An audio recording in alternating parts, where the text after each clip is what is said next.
Hey, good morning, Misfits. It is not Sunday. It is Tuesday. I get things so mixed up. Tuesday, Tuue. Download. How's everybody doing this morning?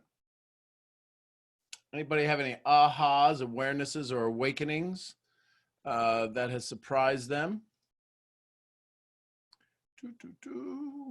We'll get started here in just a second. Let me fix my background-a-roni.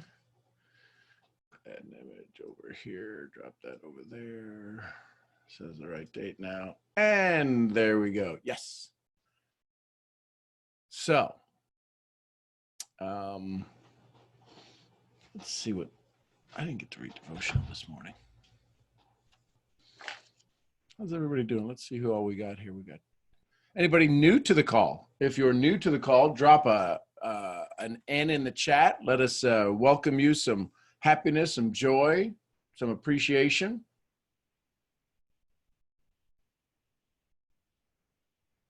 Let me control your mind. The mind is the most restless, unruly part of mankind.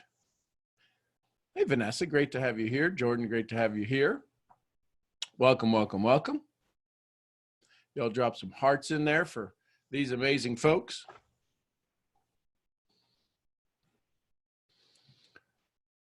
So business right now.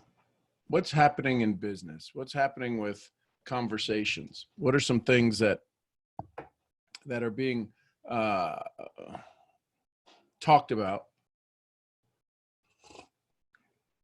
So here's the thing that's happening. May 1st, and today Texas opened up some parks. May 1st, Tennessee is lifting a whole bunch of restrictions. Disney's going to stop paying 100,000 employees. There's lots of good and lots of not so good happening, right? Lots of just things happening. What's happening in your business right now? What are you doing to help your team see things a little bit differently? Because there's some great things happening right now. Amazing things happening. We did a team down in Latin America did a training yesterday. There was 300 people on it.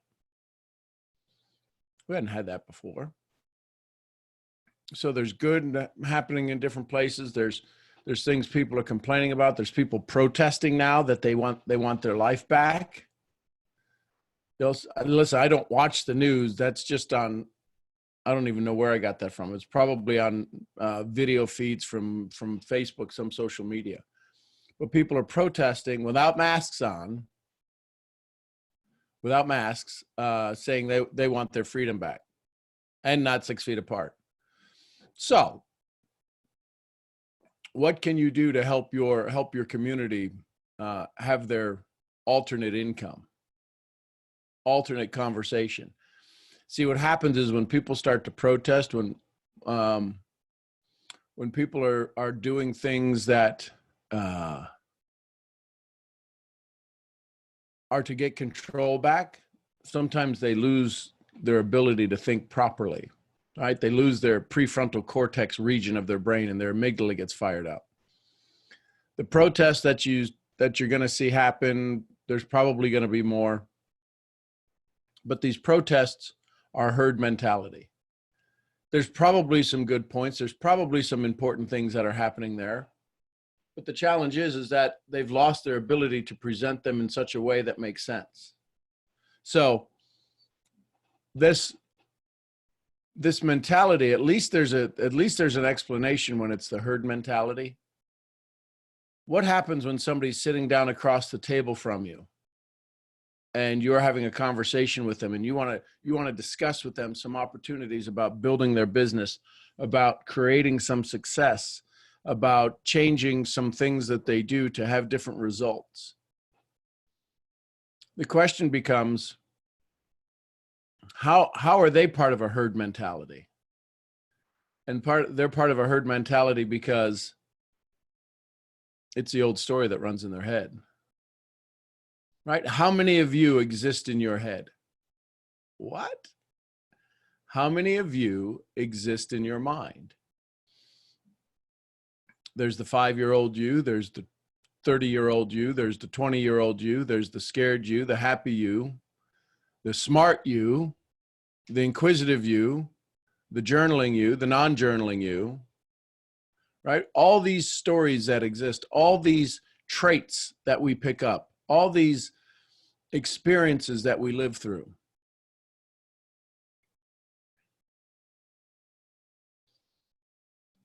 It's kind of crazy if you start to think about it. Somebody shared with me a book yesterday in the Bible where it starts off saying meaningless, meaningless. Everything is meaningless.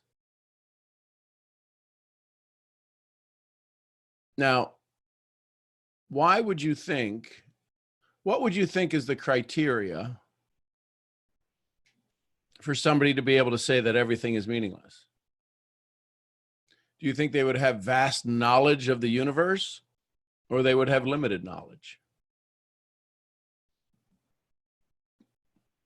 And then once you hear who that person is that would be saying that, does your perception of the phrase change? If somebody says meaningless, everything is meaningless, and you find out it's a 6-year-old, might you say, "Oh, that's so cute"? But what if you hear the same phrase and it comes from the most knowledgeable person that ever existed? What old stories have to change for you? What new stories do you create? What credibility do you give it? I think that's where things come down to as we start to have conversations with people, is what is the credibility you carry? Which is why you'll always hear me tell a story. Because some of you know me, some of you don't. Some of you are new to the call, some of you are not. But if you're new to the call and I share with you all that I know, it's like, I don't know if this guy really knows what he's talking about. But if I tell stories about other things and how other people are existing and walking through life, and you go, okay, I like that. I could deal with that. How many stories get told when you do your prospecting? At what point does the credibility spread through your conversation? At what point during your conversation is there recognition given to the prospect? How many times do you say thank you to them during your conversation?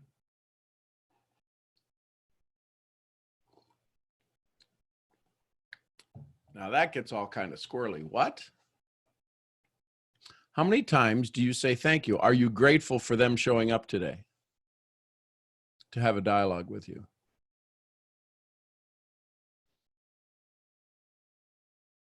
See, there's certain things in conversations that as you begin to understand human nature,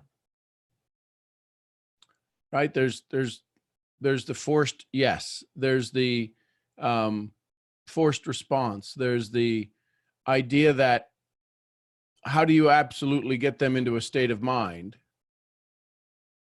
right? That helps them serve themselves, that they want to get into, that they want to talk into. How do you allow them to stay in the state of mind of wanting help? All of these things to say, as you go through your day, what questions are you asking that are not serving you? It's meaningless. It's just meaningless. Right? And this book was written in the Bible by the wisest man that lived. Why would he start off a book in the Bible going, it's meaningless. It's meaningless. Just utterly, everything is meaningless. The wisest man. Sounds kind of crazy. So I guess my conversation to you, or my question to you this morning is, how much of your presentation is meaningless? How much of it is education and information versus inspiration and inviting?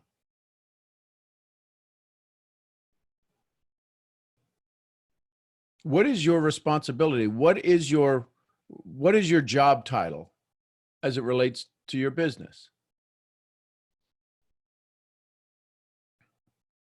Think about it. When you're going to go into a conversation with somebody today, what is your job title? Is it educator? Then you'll get paid like a teacher.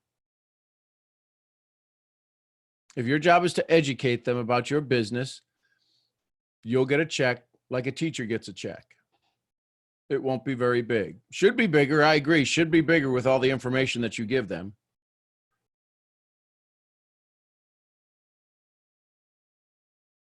How can you spend 45 minutes with somebody and a doctor spend 10 minutes with somebody and make more money? Well, it's the value. It's the questions they ask. It's the results they give you. You go to the doctor and they check you out and they go, okay, you got this, and they give you a prescription. And not only did you pay the doctor, but you got to pay for the prescription. People sit down with you, you talk to them for a while, they leave without a result, and there's nothing to buy. Wait a minute, what are you talking about? When people sit down with you, what's the prescription that you write them? Do you write them more of the same? Do you write them a prescription for success? What is your prescription for success?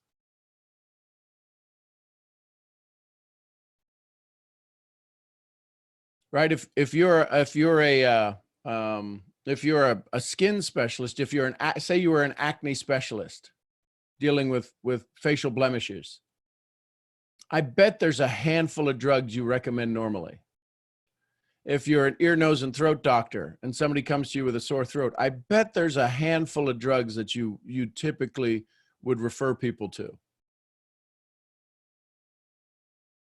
If you're a general practitioner and somebody comes in for diabetes, there's a handful of drugs that you would typically recommend. There's a variety of drugs you could, but there's a handful that you do on a regular basis. What Jim Rohn say, a handful of things you do well and a handful of things you do not so well, done repeatedly, will cause some amazing results. It's just a handful of things. What's the handful of prescriptions that you can offer somebody? When people leave your table, what's the prescriptions you give them? Otherwise, they're leaving your table saying, what? This is meaningless. It's meaningless. It was utterly meaningless.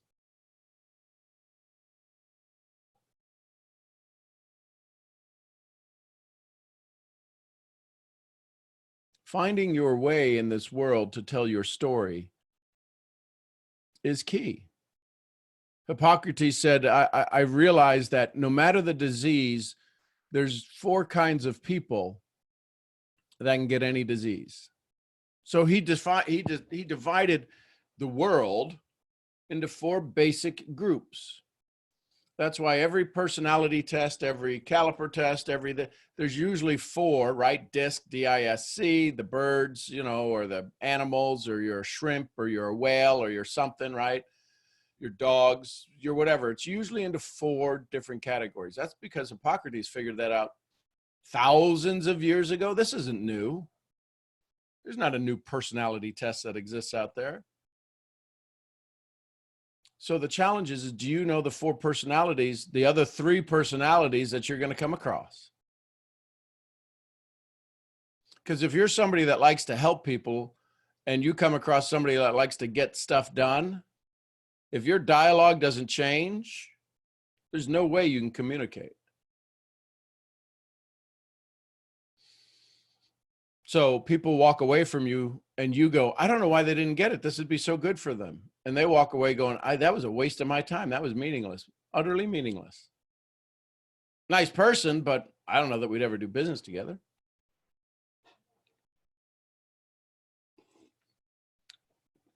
So this is why it's probably more important to listen than talk.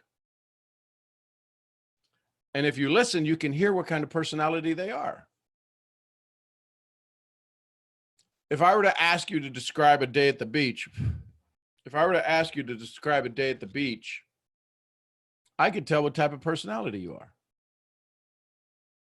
But I can also have a conversation with you and just listen to who you are and to listen to the way you tell me things, that you would understand life in a new way. That I would understand your life in a new way, that you'd be able to hear and see people for different personalities.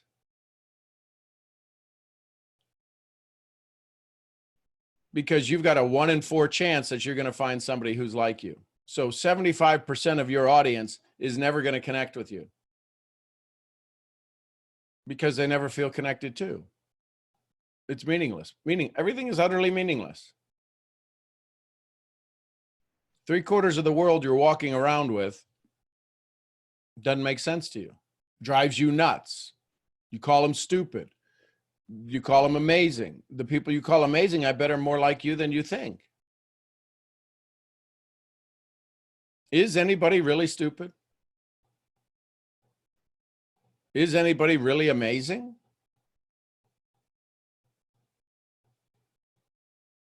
See, once we put that tag on it, that tag is the equivalent of racism. What? Whoa, whoa, whoa, whoa, whoa, whoa, Skippy. What? The second we identify somebody by a title or a tag, that's racism. That's why when people say, so what do? You give them a description of what you do. You've just limited anybody's understanding of who you are. We're human beings first.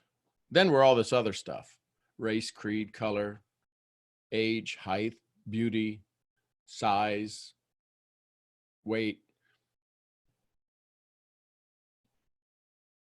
When you meet somebody, you've already got the table gets stacked against you. I shouldn't say get stacked against you. The table gets stacked when you meet somebody in the first 5 seconds.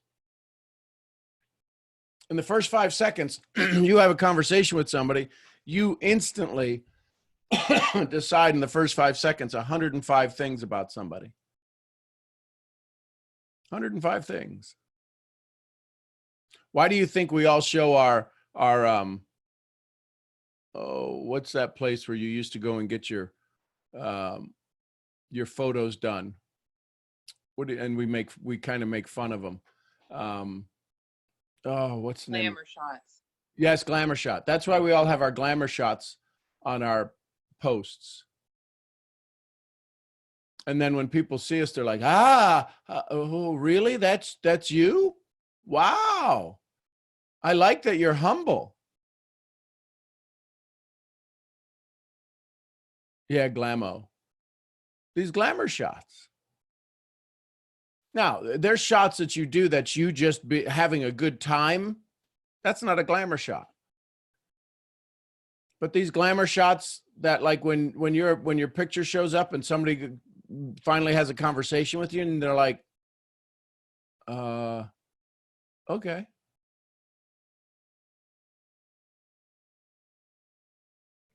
So how do you communicate with people? In this same book, in this same book that I was reading, that was shared with me, thank goodness the eye has more discipline than we do. Have you ever? When has this eye stopped going? Listen, the eye gets tired, the brain gets tired, but when has the eye ever said, "Okay, I just can't look at anything else. I just can't look anymore"? Or your ears just don't stop listening. Your ears go, I'm done listening. There's a point to where we become tired, but even when we become tired, that's the brain. The ears never stop listening. The eyes never stop seeing. Right? Thank goodness we don't have to be thinking about our heart beating, right? The autonomic nervous system, the alligator brain, the things that drive us.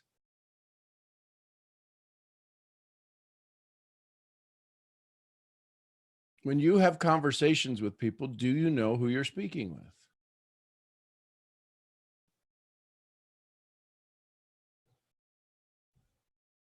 What is the connection you're looking to create? How many times are you grateful in the conversation? Do you let them know you're grateful for them being here?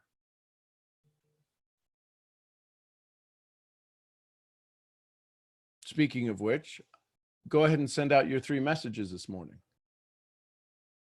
What 3 messages, what 3 people could you reach out to this morning right now and send them a note of honor, of joy, of respect, of love, of humor, of laughter? How many of you can send out, awesome, Crispy, that you sent out some letters, some just notes from instant messenger, direct message? How many people might you thank today? How many times could you say thank you today?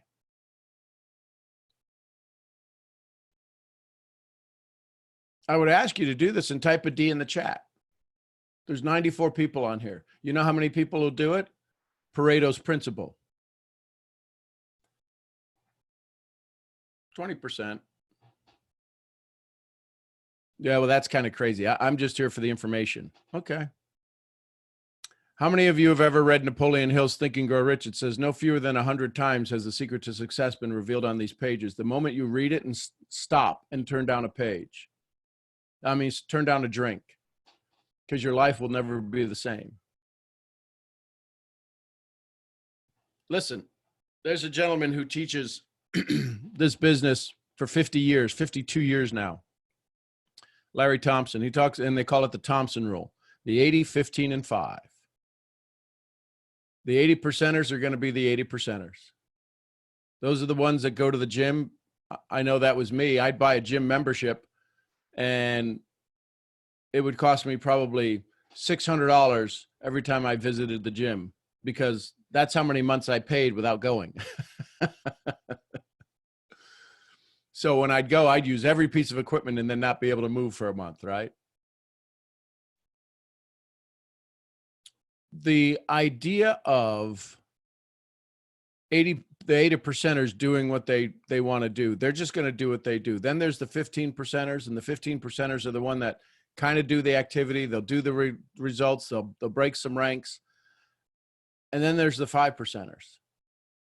The 5 percenters are the Arnold Schwarzeneggers when they're going for Mr. Universe. The 5 percenters are Olympic athletes.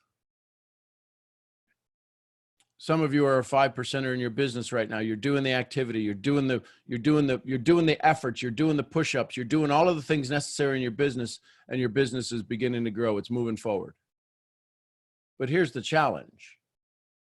The challenge is when 5 percenters try to get 80 percenters, the people are just going to do very little, and they try to get them to become a 15 percenter. Ain't going to happen. It's just not. Your business people will tell you, 80 percenters will tell you they want to be 15 percenters or 5 percenters of activity and action, but what happens is they get in, they're an 80 percenter, they'll always be an 80 percenter, and they get excited and motivated to become a 15 percenter. They do some activity, they put themselves out of a comfort zone, and they do all of these things, and they really stretch themselves. And then all of a sudden they fall back into their 80% habits in business, and you wind up beating them up because of it.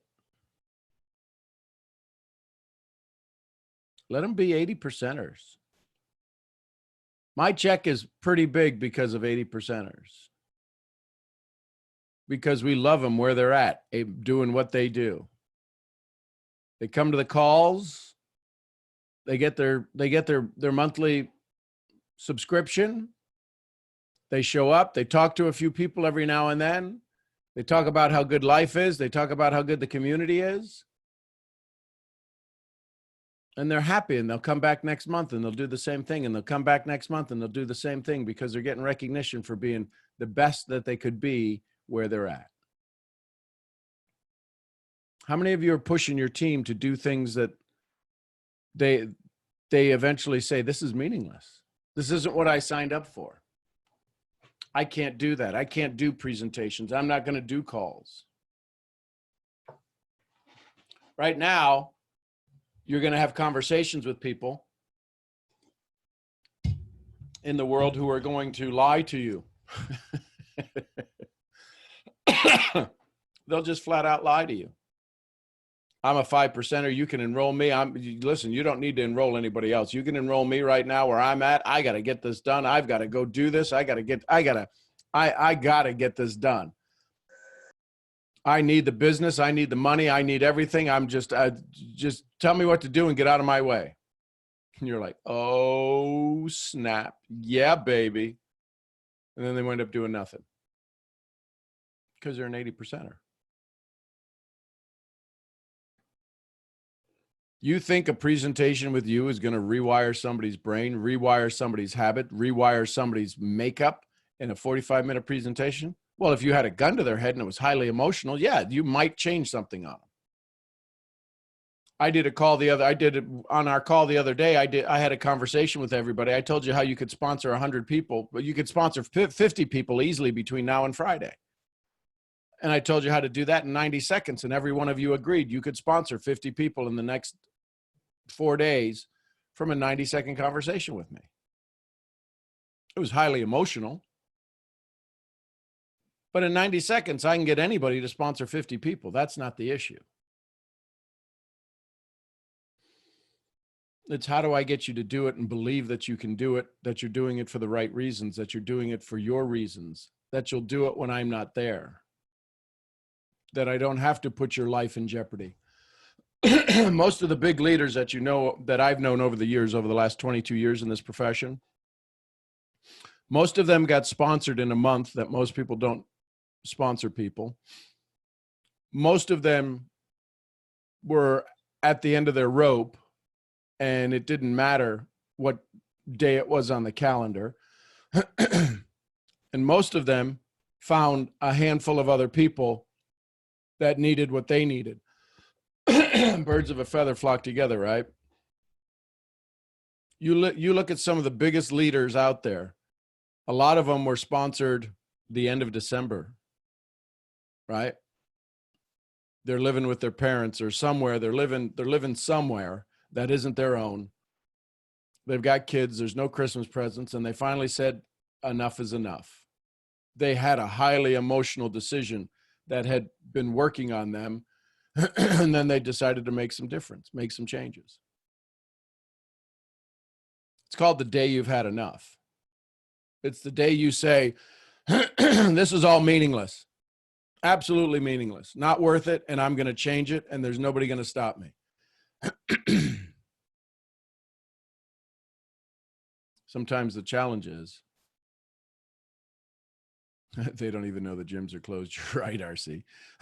Sometimes the challenge is that when we make the decision to kill or be killed, we wind up that we're not going to be killed anymore. We're not going to be defeated anymore. We're not going to be let down anymore. That comes across in our dialogue, and we wind up killing everybody else just with our essence, with our attitude, with our language, with the way we hear them talk. How many of you have ever heard somebody talk and in your head you're going, this is the dumbest thing I've ever heard? You know what? I dare you to have an emotion that doesn't show up on your face, unless you're trained by the FBI, CIA, or somebody. Your micro expressions give you away. You ever talk to somebody and you just get a feeling going, I'm not sure. I don't know. There was something about that guy, that gal. That's the micro expressions. Thanks for everybody that's dropping the D's in. Congratulations for getting your messages sent out and done. So the question then becomes, can you listen in love? How many of you have a niece or a nephew, some younger child that you've sat across from, and you listen to them tell the goofiest story, and you're like, oh, really? How cool is that? That's amazing. And tell me more. And you know it's just the craziest made up story, but it makes you giggle because of who it is in a relationship to you. You put that same story in a 65-year-old man sitting on the corner of a street with a sign that says, "We'll work for food," and they tell you the same story. You're like, that guy's nuts. Well, how can you listen to one story with humor and laughter and love, and the other one, it's like you become offended, you become defensive, because your personal reality makes up your personality. The stories you tell yourself about the environment you're in changes who you are. If Alex yesterday, on our call yesterday, when he spoke, if he told you I was a child prodigy and I actually graduated Harvard at 16, we'd be like, yeah, sure sounds like it. Dude, he's got it all together. But we hear he's from Serbia and he's working on his business and he's trying to build stuff. The people in Serbia really aren't too keen on what he's doing. So he's working to build on a global basis. And we go, man, what a story.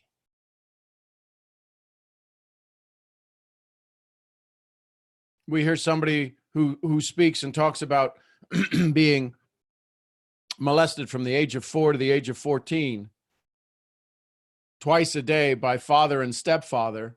And you're like, oh my gosh, my heart breaks. 18 months ago has dirt floors in their house till they got started in a business that allowed them to change their life in a matter of weeks. What an inspiring story. How is that an inspiring story? They had dirt floors. You got dirt. You're better. You got better. You don't have dirt floors. How can that inspire you when it's not even gotten up to where you're at? If you just look at it logically, but see, we don't look at things logically. Your prospect isn't going to look at things logically. So why are you having a logical conversation with them?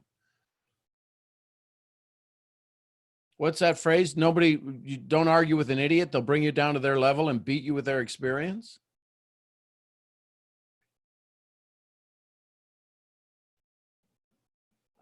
When you have a conversation with people, they are in pain. They're in pain. What are you doing to write a prescription to solve that pain?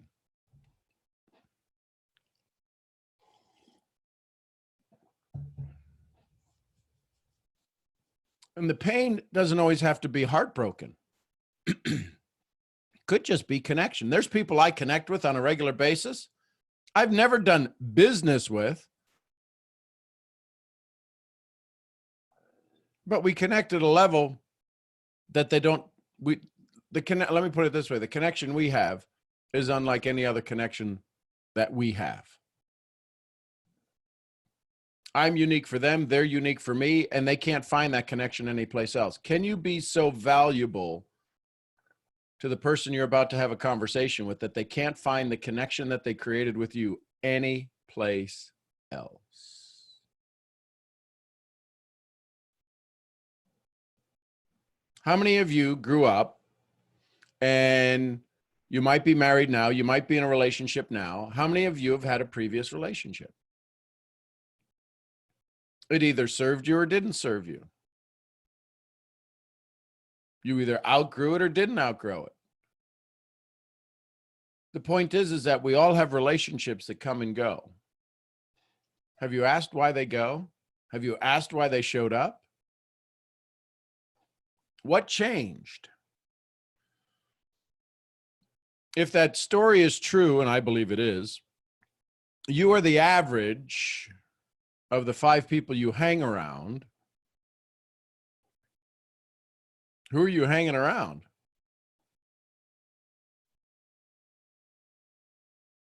I've been on more podcasts. I've been interviewed more in the last 3 weeks than I have in a long time. Why? I don't know. They can't find people. All of the smart people are doing other things, and I'm the one that showed up.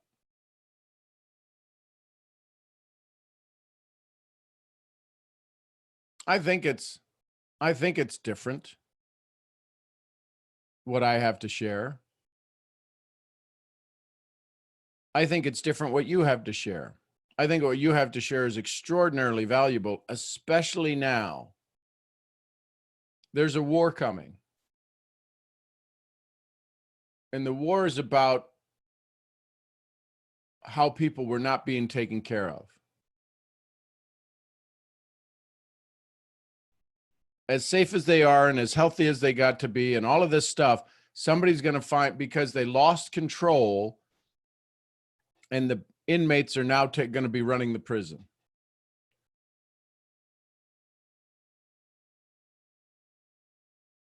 How is it possible that something that can affect everybody, how small did the world get? Think about this. How small did the world get for people who are protesting,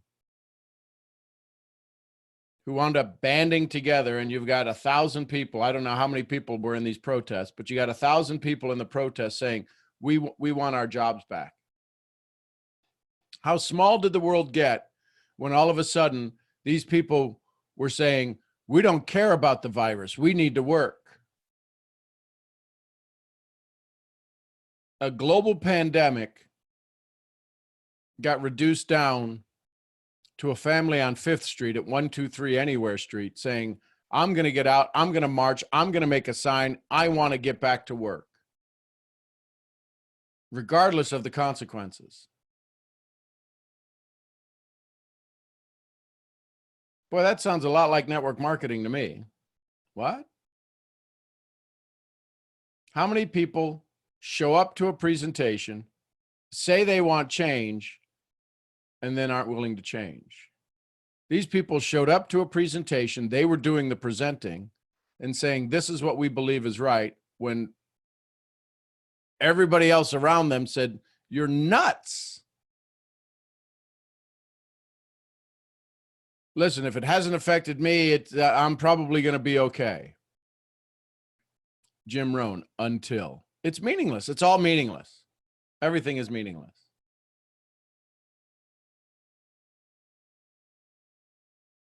What is your prospect protesting when they show up across the table from you? Do they protest by saying, tell me the comp plan?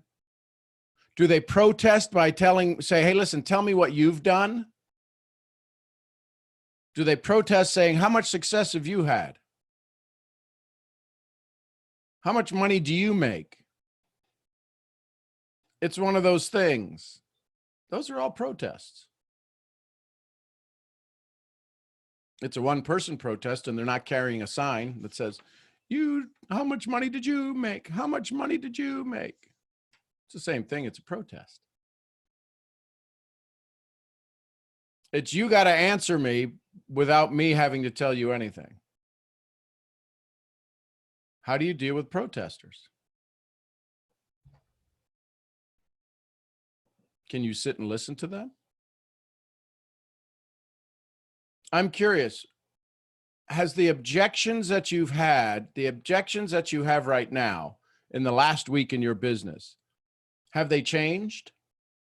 Are they different than what they were back in December? With this global pandemic, I would be surprised. Cool, they have changed. That means that you've changed, Dana. That means that, because there's people right now who still get, I don't have any money, I don't have any time. They still get those objections. If you're stuck at home, all you got is time. And if you got paid at all, if you're on unemployment, you got money. What are you spending it on? But the key is, if you're getting the same objections, then you haven't changed. If you're getting different objections, then you're showing up differently to the conversation.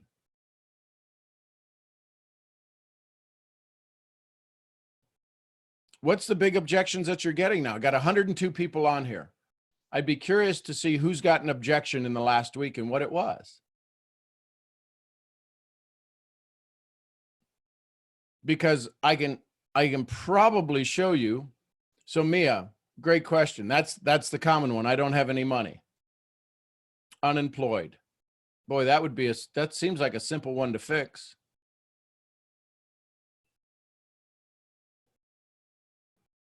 So here's the money, right? When people say I don't have the money, I usually ask the simple question, money for what? See, because what you think they need money for and what they think they need money for are two different things. And you hear their answer, you hear they don't have answer for the thing you want them to do. They hear, I don't have money for the thing they think they need to do. So somebody asks me, I don't have any money. I ask them, money for what? Well, to get started in the business. Why would you ever want to get started in the business? Why would you ever want to get started in the business? Well, I'd like to create some income. Income for what? Well, I really need to take care of my family. When would you like to start doing that? Well, now. Maybe we should get started.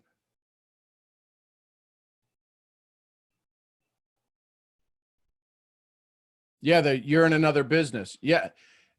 So anybody ever have a relationship that they broke up in? Now the challenge is, so here's the challenge. Delia, that's a great question. You're in another business. The question is that how many relationships can you have? Here's where most people confuse people who may be in multiple businesses or they're in another business. We kind of giggle when somebody goes, yeah, they're on their sixth husband. They're on their sixth husband. Well, did the other 5 die? Are they the angel of death? No, they had divorces. We would just say there's probably an issue with one of them. Yeah, Elizabeth Taylor, with one of them that has some issues with their husbands. But don't we really get mad at somebody if we go, well, I'm married to 6 people. I'm married to 6 people. Well, you can't do that. Nobody agrees with that. So then the question comes in our business. See, I've built in Europe a lot. Europe and Latin America. It's not uncommon for people to be part of maybe 1 or 2 businesses. That's just, but anybody who's a part of the 2 businesses, nobody's ever gone to the top. There's only a handful of people in this profession that are part of multiple companies that do them 6-figure and 7-figure well. But it's because they purchased those positions. They didn't necessarily build those positions. They purchased them and they support their teams uniquely in that particular channel. There's only a handful of people who've been able to accomplish that over the course of the history of this profession. But if you're trying to provide people, if you're trying to be a dating service for our business, and this is anybody out here, some of you are trying to figure out, well, listen, I want to do this business, I want to do that business, I want to do that business, and I can provide so much value. I've known people who I've consulted for, they'll call me up, they'll send me a check because they heard I'm pretty good at storytelling. And they'll say, we want to put a business together and we want to get listen to this, we want to get key individuals who are at the top of their companies, but we want to put 13 companies together, not somebody do 13 businesses, but everybody is the best in their particular business model, their particular company. And we're going to create a company that's going to be this all encompassing, and I'll do all of the marketing. I'll do all the advertising, the guy said, and I'll funnel them to each one of these individuals. $1 million later, couldn't figure it out. People are not going to put up with a story of you being able to provide multiple resources to them. You go to the emergency room because you're sick, not because you want to find a book in a library. Right now, people are going to ask you to find your place. And if you found your place, people can get behind you. So if you're in trading, you're in trading. If you're in wellness, you're in wellness. If you're in services like electrical companies, and service providers, you're in service providers.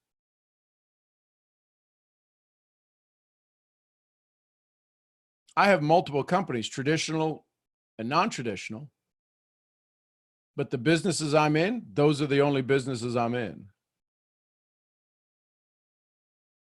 So as you have a conversation with somebody, what's the resource? The biggest business that I'm in is building people. Doesn't matter. All of my companies are the same.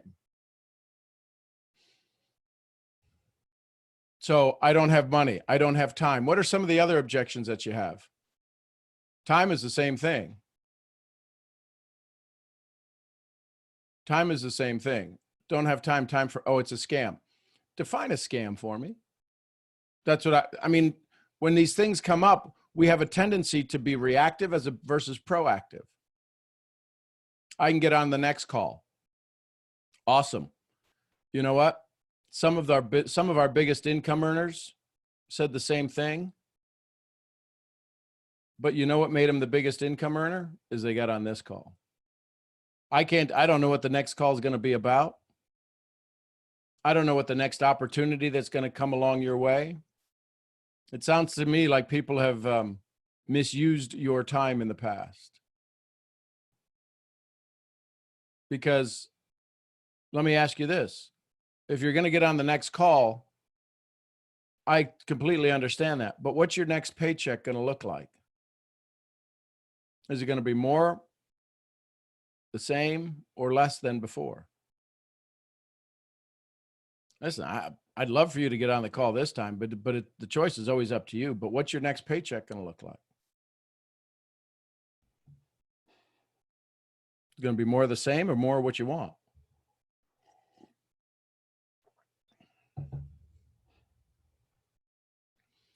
Talk to my spouse.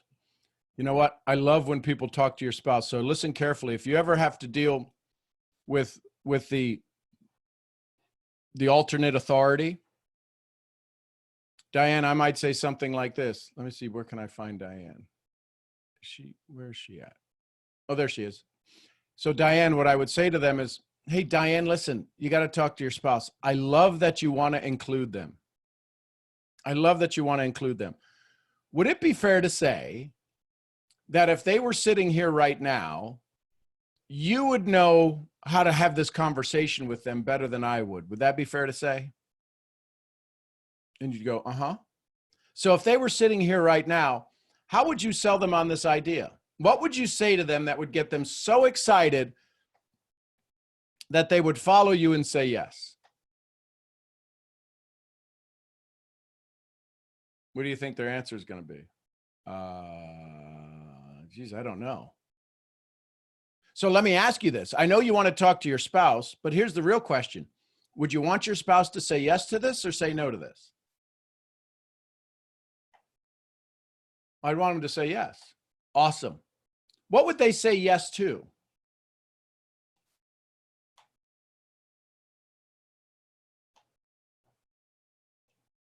What would they say yes to? Well, they'd want to create the income. What would they say no to?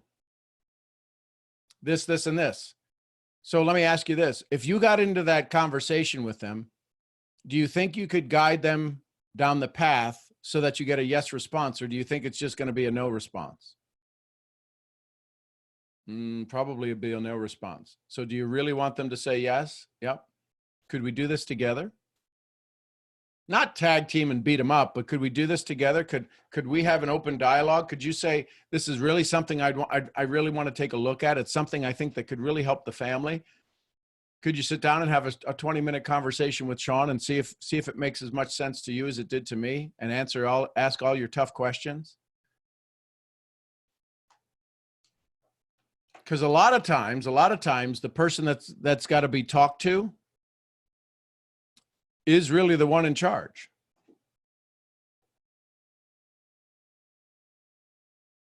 And the one who is the pie in the sky, the dreamer, might be the one you're speaking to. You know, then there's the guy thing. How many of you have heard this kind of BS? Well, aren't you the one that wears the pants in the family? Yeah. Okay. So all that being said, you've really got to learn to have a dialogue. So Wave BTL. I'll do it once I see it works for you. So you're going to let my success determine your future? I appreciate your confidence in me, but do you really want to let my success determine your future? Is that the reason that would keep you from getting started?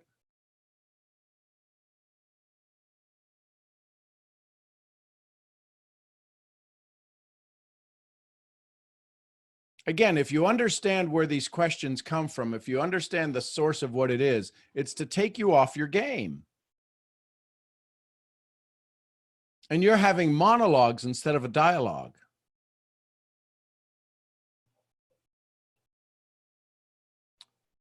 Crystal, great question. What if they say yes? See, there's three kinds of yeses. There's the counterfeit, there's the confirmation, and then there's the real yes. There's actually 4 yeses. Then there's the mean yes. But a lot of you take the counterfeit yes and you think it's a commitment yes. I do my best to not assume. Somebody says yes to me and I go, awesome. I love yes. Yeses are so awesome. Tell me what yes means.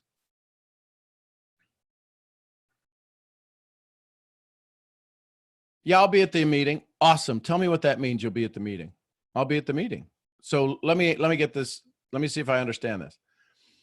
If you asked me to come to the meeting and I said yes, what would you expect me to do? Show up. Can I expect the same from you? What would keep you from showing up?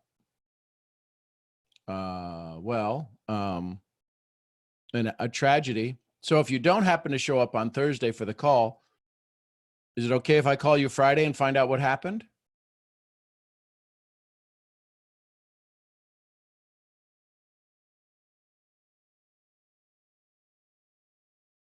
Well, Isa, there's people that, how many of us have ever had people say, listen, send me the link. As soon as I look at the link, as soon as I get back home, I'll get it. I'll take a look at it. No, it's not aggressive. We think it's aggressive, Anne. We think it's aggressive because we're not used to questioning that. It's kind of like when I say, listen, I want to ask you 3 questions. Did you feel that I was being aggressive when I asked you the 3 questions? Permission to help, permission to make you feel uncomfortable, take you out of the feeling, that uncomfortable feeling. If I didn't make you feel uncomfortable, it's how we take it. We might think it's aggressive. Well, that sounds aggressive. It sounds aggressive because you're actually standing up for yourself with love, joy, and honor, and you're really asking the person to define some of the conversations. Listen, if I don't understand you, me saying, I don't understand you, can you tell me more? That shouldn't be aggressive. But it can come across aggressive. Right? When I say ask those 3 questions, I've had people, and Alex will get a kick out of this because he understands this, but when I go international and I teach the 3 questions, permission to help, make you feel uncomfortable, take you out of the uncomfortable feeling, I've got to change it in every country in Europe. It's the same across all of Latin America. It's the same across North America.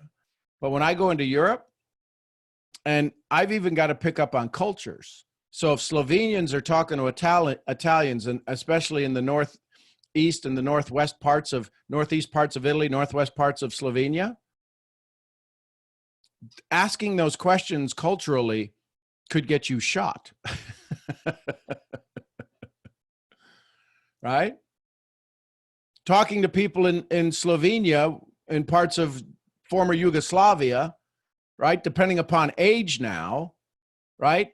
If I don't know what the numbers are now, probably over 60. If you're over 60, most everybody spoke some form of Russian, spoke at least a little bit of Russian. That's not the case now. So all of that changes culturally. But it's, can you have the conversation? Can you ask the question and say, you know what? I'd love to, I want to make sure I'm being of best value to you. Tell me what that yes means. I know what it means to me, but I want to see what it means to you. And what you'll find is that they had a given response that they know they've practiced it subconsciously and unconsciously, they've practiced it to take you off the scent, to take you off the dialogue.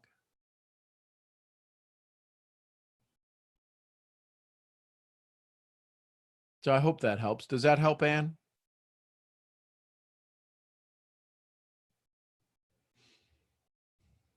Let's see what else here.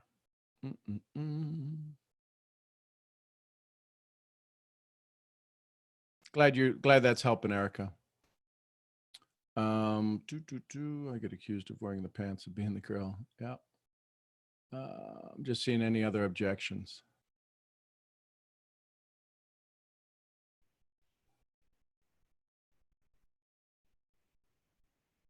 Okay.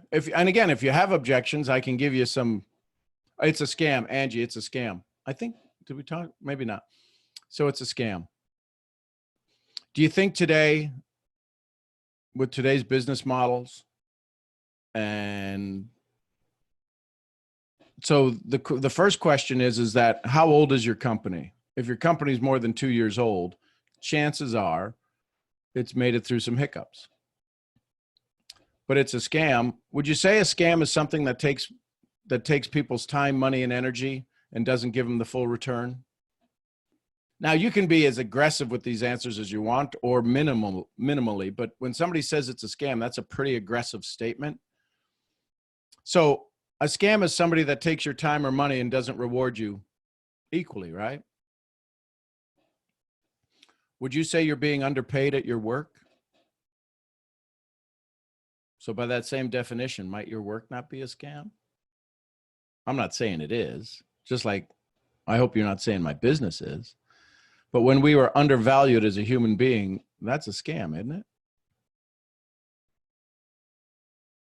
If you go to a pizza parlor and you buy a pizza, and every time you buy a pizza, there's 2 slices out of it, that's a scam. And you keep buying it and you keep going back buying it, people will call you nuts. Shouldn't you get the full value for your time and energy? It's a pyramid. Listen, if my company's around as long as the pyramids are around, I'm okay with that. What else you got? Throw something else at me that might make sense. Because sometimes these things are just silly. It's a pyramid. Tell me how many pyramids you've been a part of that you can speak to that with education. How can you make money selling shakes? I don't know. McDonald's makes a bunch of money selling shakes, don't they? Burger King makes a bunch of money selling shakes. I know people get in line at Steak and Shake just for the shakes. They want actually chocolate chips put in it. People pay $5 for a shake.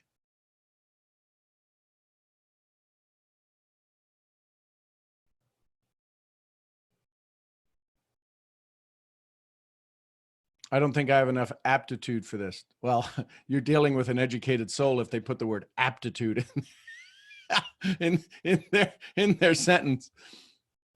So I don't have enough aptitude. I'm not even sure what aptitude is. Is that like the way a plane takes off? No, that's attitude. I don't. So when people say I'm new to this business, and if you've been on any 3-way calls with me, my team has, and somebody will say, I'm new to this. I'll cut them off right away. I go, wait a minute. Whoa. You're not new to anything. Everything what do you think you have to learn that's new here that you don't already have a skill set for?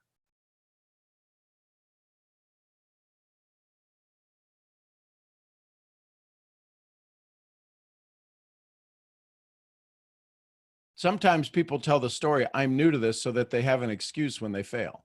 They're used to coming up with excuses before they even get started.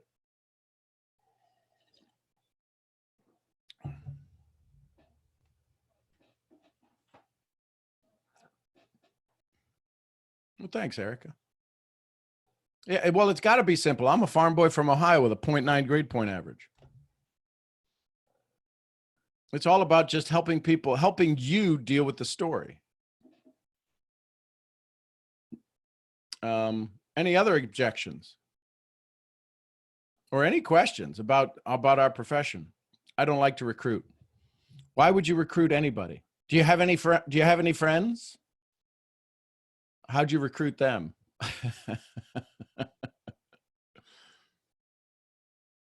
Do you have any friends?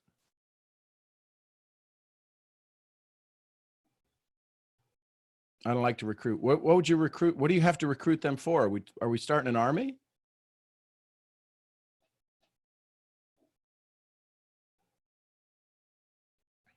It's, if you listen to the words, you can ask them for the definition of the word, as opposed to, oh, well, you don't have to do this or you don't have to do that. All you got to do is this, this, and this. Tell me what recruit means.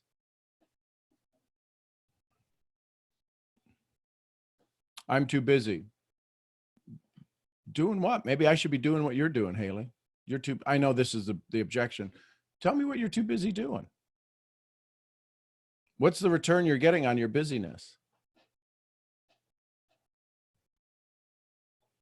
Are you kind of like the bank where you put your money, you put your energy, you put your time, and you're getting like 2% return? Or are you like busy like a real estate investor where you're getting 30, 40% return on your money? Is your busy costing you your life?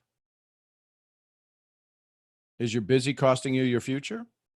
Or are you just saying, I'm not doing a good enough job to explain to you why you might want to refocus some of your energy here? Because sometimes I suck at my presentation. Sometimes I have an off day, and maybe this is one of those off days where I just have done a terrible job, and I apologize for that. But what's your busy getting you in return? See, you hear all of these objections. Listen carefully. Y'all sitting down? Because this one might just pop the top of your head off. This is why when I sit down with somebody, I'll ask them this question: why are we here? Do me a favor. I know why I'm here. I think I know why you're here, but tell me why you're sitting across from me right now. Tell me why you jumped on the Zoom right now. Tell me what's the best thing that could come out of this for you. Why are you here? Guess what happens if they tell me why they're here? What happens if they tell me why they are here? Can there ever be an objection? If they tell me why they're here and I stay focused on that, can they ever have an objection to why they're here? The challenge is you guys sit down trying to be how smart you are and trying to tell them how many ways there is to make money in your comp plan and how you do so many things so well. And you never asked them why they're here.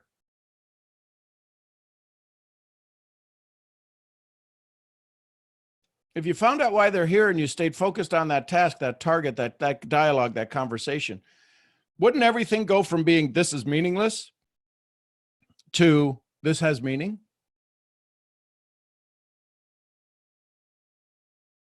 Could you imagine if 96 of you showed up here and I started baking cookies?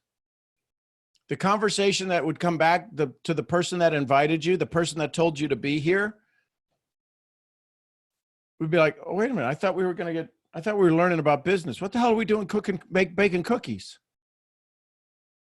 Oh, well, yeah, on Tuesdays, every third Tuesday of the fourth year on the second Sunday of he bakes cookies. Oh, I'll be back here when he's not baking cookies.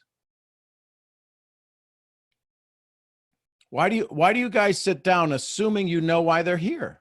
You think they're there to make money.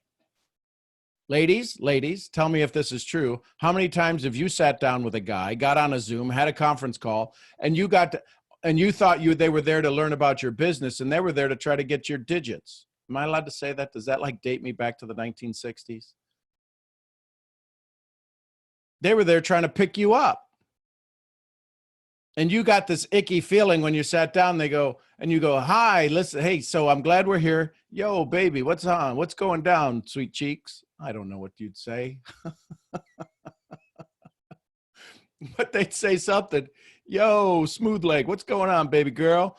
And you're having this conversation and you're like, oh, God. Okay, it's now from the 60s, RC. Absolutely, I asked that. I absolutely asked the warm market.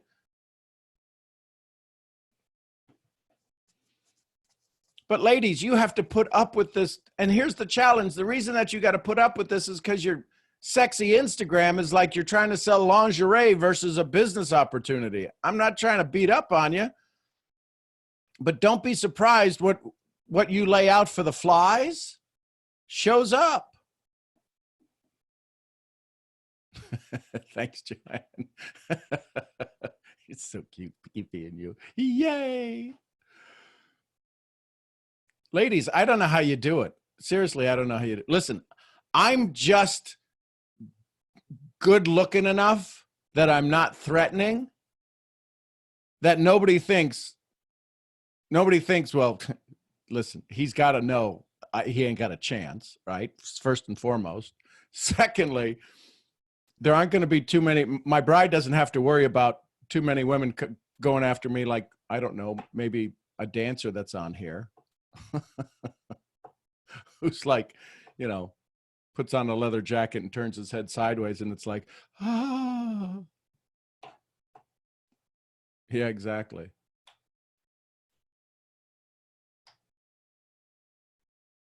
What other questions can I answer for you? What other objections are you getting? Because this is a serious time right now. Right now is going to set the rest of your year. And I want to give you some guidance. And trust me, these are my suggestions. They may not work for you.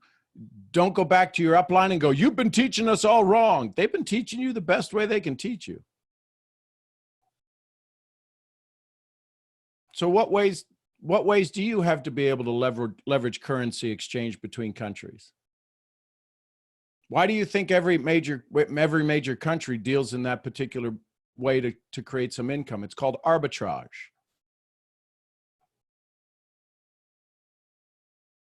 When's the last time you were able to pick up pennies off the floor from thousands of locations versus trying to find dollars that people don't want to let go of? It looks too difficult. Too difficult compared to what? Are you saying that you've got to learn this on your own in a vacuum, or are you okay if I teach you how to do it so that it's not so difficult? You don't think what's for you? Changing your lifestyle? Are you okay with the lifestyle you have? Listen, what I do may not be it, but would it be fair to say that you might have to look at doing something different to create different results? Tell me what's not for you. If you created more income, would you not keep it? Would you give it away, or would you spend it on yourself? I'm not cut out for this. Cut out for what? And see, that's when you start to get the objection. We assume we think we know what their objection is. I promise you. How many of you on this call have heard me say, when somebody says, I don't know the answer, I go, you know what? I understand that. Let me ask the question in a different way. And I ask the question in the exact same way. And I wind up getting an answer. The reason I don't change it is for all of the people listening to know that you've just accepted their excuse as your reason not to succeed.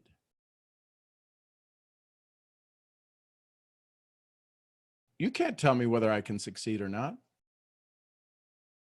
Yeah, that's typically what I do. Because they don't even know what they're saying, Gina. How many times have you and I had a conversation? I go, so what would you do? I don't know. Great. What do you think you'd do now? Well, I would do this or great. How do you feel about that? Well, I don't like that. Then what would you want to do? I'd like. And then all of a sudden we go into a 30-minute conversation of something you didn't know the answer on. Can you have a dialogue with somebody with so much love,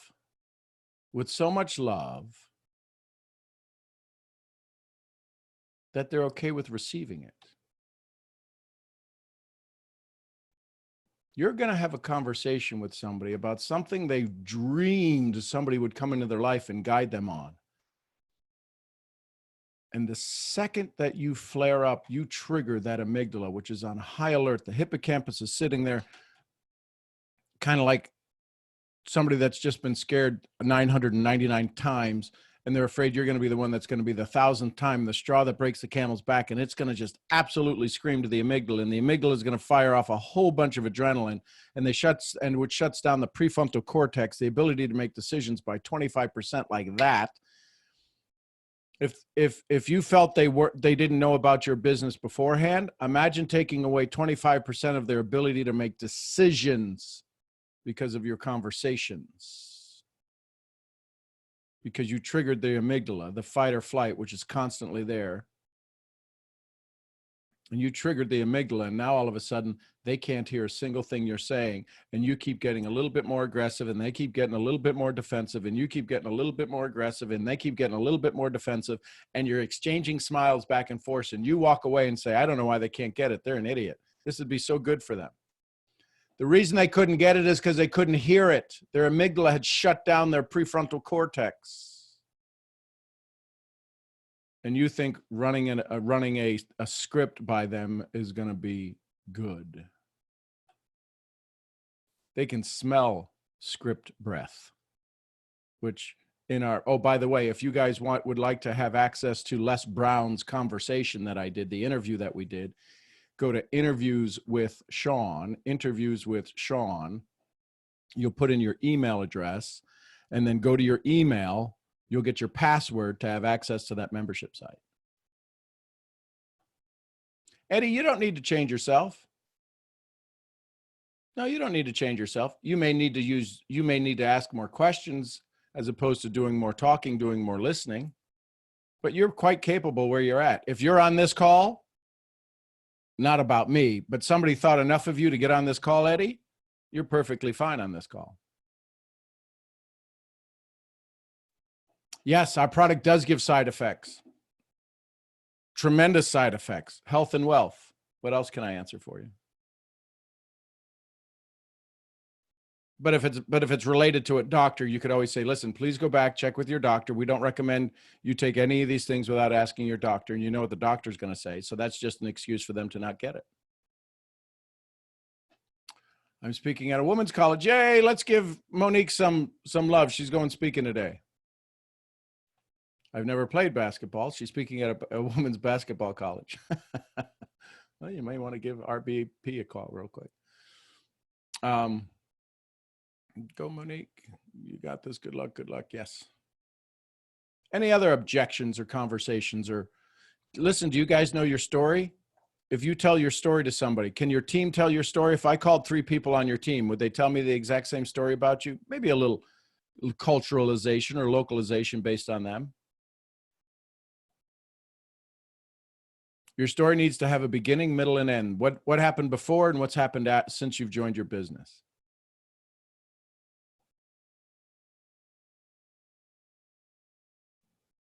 Listen, I'm gonna guess that your team can't tell your story the exact same way. You know how I know this? Because I've sat in billion-dollar companies and the story hasn't made it to customer service.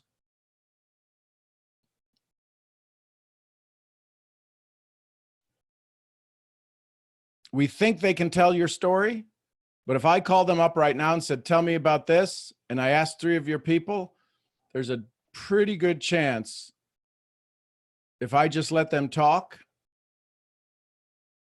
the stories ain't going to be the same. It's that critical that they be within a certain bailiwick, a certain paragraph.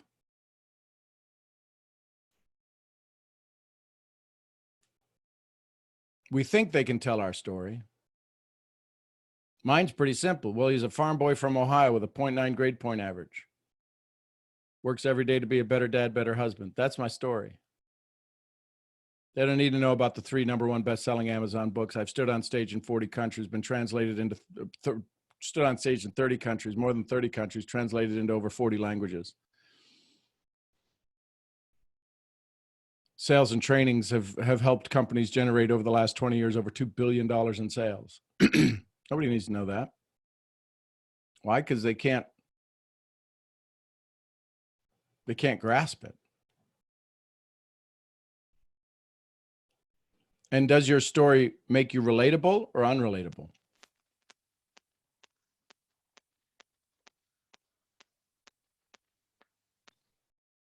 Any other questions or comments? Yeah, that just prompted a question for me. Cool. When you think about telling your story,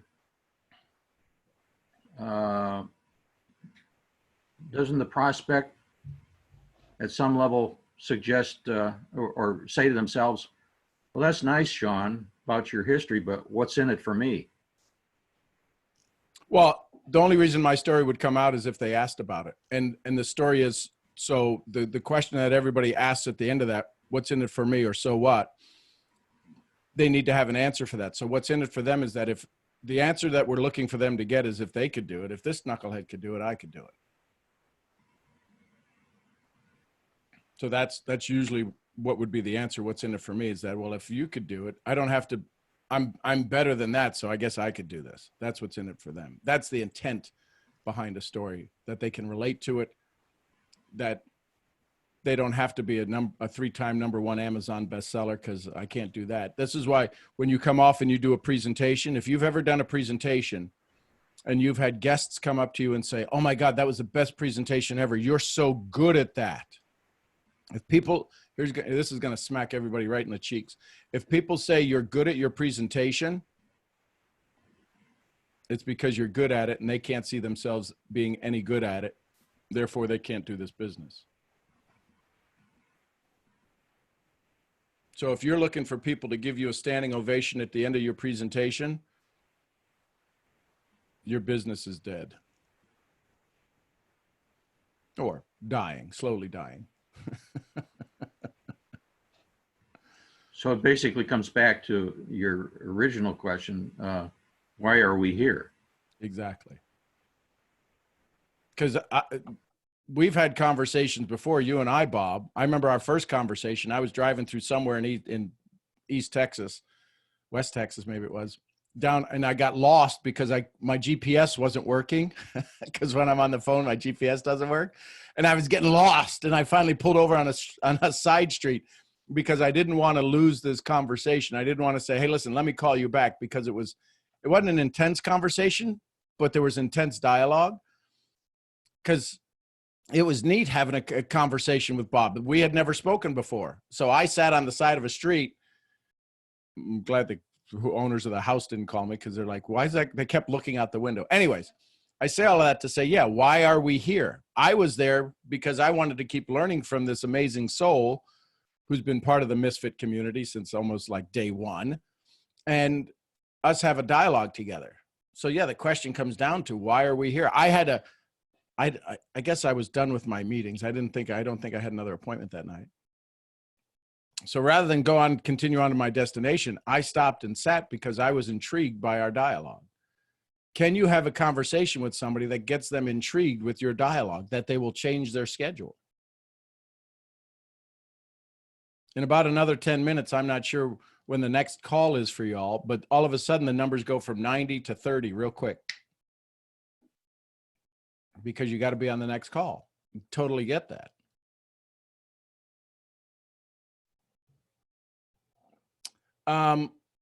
Is it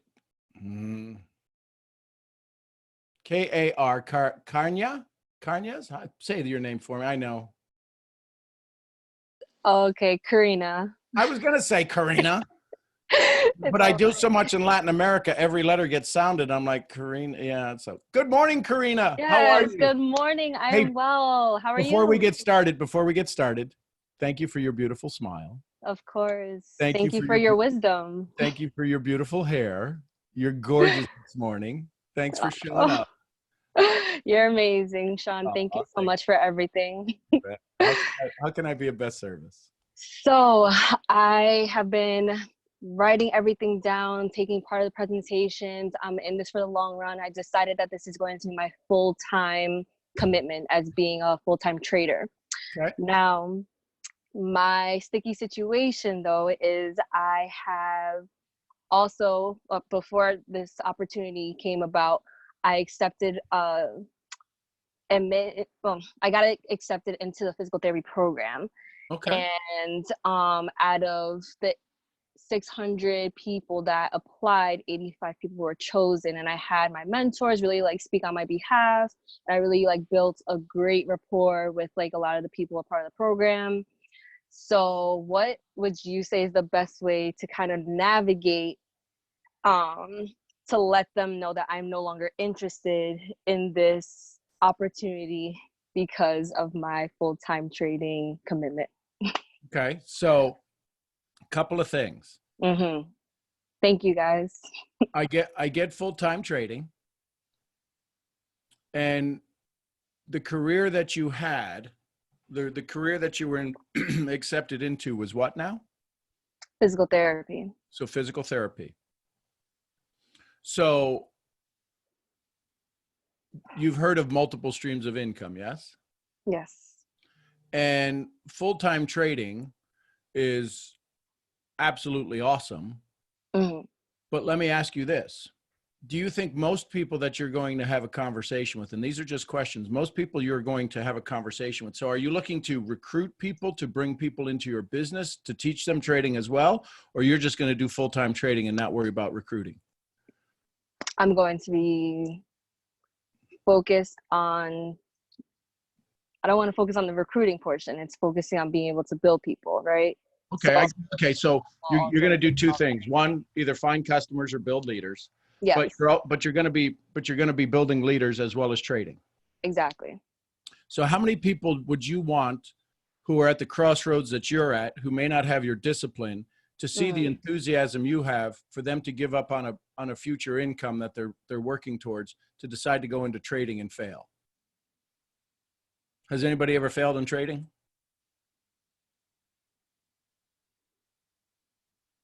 But they've used that leverage to succeed. You know, it's not really failing. But my point is that do you know people who have come into trading and not had the discipline to do it and then had to walk out? Mm-hmm. So you may have the discipline to do that. Yeah. But now is the story. Listen, I got started. I was accepted. I was one of 600. I was one out of 600 who got accepted into this unique, this high-end training for a particular working on the body. And I chose not to go that way. What happens? How long have you been in the trading realm? For a little over a month now. So in a month, you're going to make a decision to change your life based on how long have you studied physical therapy? I've been in the field for over 2 years. Okay. So if I come to you, Karina, and I say, I've got 2 years experience here and 1 month experience here, which one of those do you think I should go after? It would make sense to go after the one you spend more time doing. Totally get it. Totally understand that. So did you ever hear the story of Jim Rohn? So Jim Rohn worked as hard as he could to keep his full-time job. It made him a great story. He was making 3 times as much in his network marketing than he was in his full-time job. Wow. And the reason that I say this, I'm not telling you which way to go. Yeah. I'm just showing you a different way, because here's the thing. How many people would be excited about you going into the business, going into the trading full-time? A lot of people. How many people would be excited if you went into the physical therapy full-time? Probably not as many. Except for the people that you work on. Yeah. And the people that you work on, could it change their life? Yeah. The people that come into trading that lose $1,000, the last $1,000 they had in their savings, could it change their life? Yeah. I'm not telling you which way to go. I'm trying to give you a guide that you're coming to me with 1 month of experience and you say, I'm going full time in this, and you've just been accepted. You're one of 600 people to say no to that opportunity. What if you just did it part-time, but you did it part-time, smart time? Yeah. It's just like, it's so demanding, you know, the program. I have to, you know, if I'm a part-time. And you think trading's going to be less demanding? No, it's going to be just as demanding, if not more, you know? Exactly. So it's like how to divide the time. So I find So I'd find a couple of people. I'd find a couple of things. Here would be my suggestion. I'd find a couple of people who had 1 month experience and find out anybody in your company, so anybody that's got 1 month experience that's replaced their income in the next 90 days. Okay. Do your research. The people that brought you in, the people that enrolled you in this. How long have they been in it? Years. So the person that told me about it, he was put on with this opportunity 4 years ago, and then he learned on his own, and then became a part of the empire and started being mentored So by. He's got 4 years. He's got 4 years of success. Yeah. What did he? 4 years of What was his success. number after 1 month? I need to ask him that. Yeah. He's telling you a 4-year story, and you're Yeah. going, well, I want to get there, but if it takes you 4 years, if it takes you 4 years, it might be worth it. But what do you do when you have no money next month? Right. If you've got a backup plan, then that's fine. So we actually have built our team. It's funny. Even though he has been doing trading and he's experienced in a lot of lows and a lot of highs, he actually decided to commit to being a part of the empire around the same time that we met. So that was around mid-February.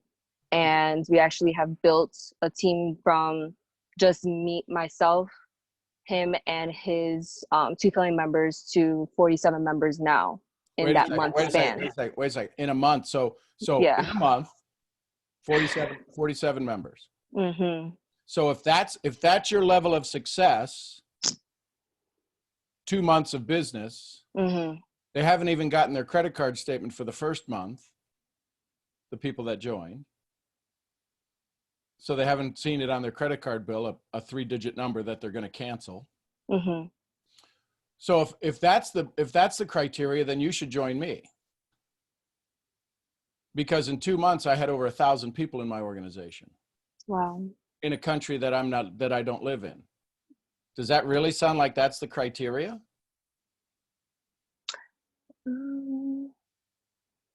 It's not. Of course, I need to do more research in it, but I see the quantum leap of what the skill set is, like how we're able to utilize being able to connect with people and being able to make that impact.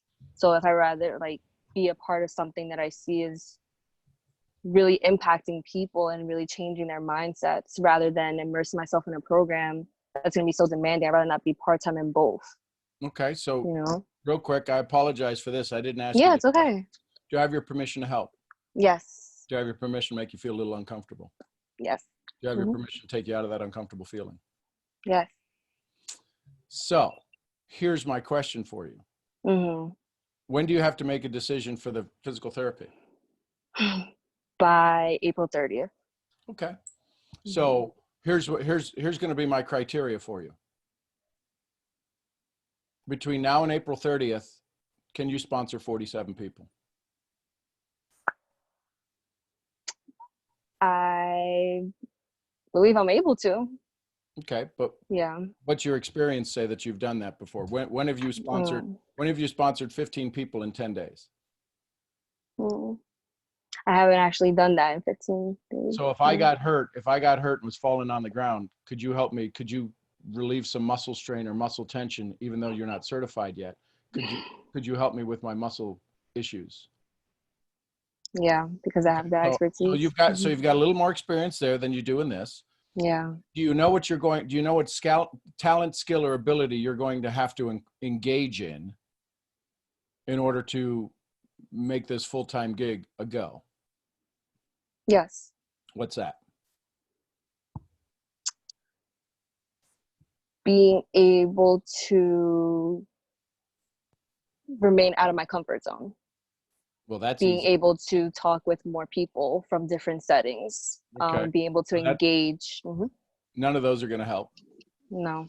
Listen carefully. This is number 2. They're important, but they're not going to help. Your requirements, right? If you go full timer to only do 2 things, your job description is 2 things: enroll customers and build leaders.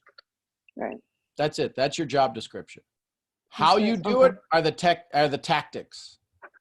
social media, Instagram, Facebook chat, DMs, text Okay. messages. So in the last month, listen, I want you to see that. That's why I'm having this conversation. Yeah. You had the cojones enough to ask the question. You're asking me, so I'm going to give you everything I got Thank you. because I want you to make the best decision for you. Listen, if you decide to go into physical therapy, do I get rewarded? Me personally, do I receive any financial benefit? No. No. You go do it and you go do it. If you go full-time in trading, do I get any benefit? No. No, I'm not part of your company. Mm-hmm. Many people right now just went, what? He's not part of our trading? No, I'm not part of your trading company. Mm-hmm. This is a generic conversation. So Right. how many people have you enrolled in the last month? So I'm about to be P150. So it'll be 2 going on 3. Okay. So 3. Mhm. Awesome. How much, and you don't have to say it, did you receive a check with a comma in it in the last 30 days from commission check, compensation check? No. Did you get a check with a comma in it from your trading activities? No.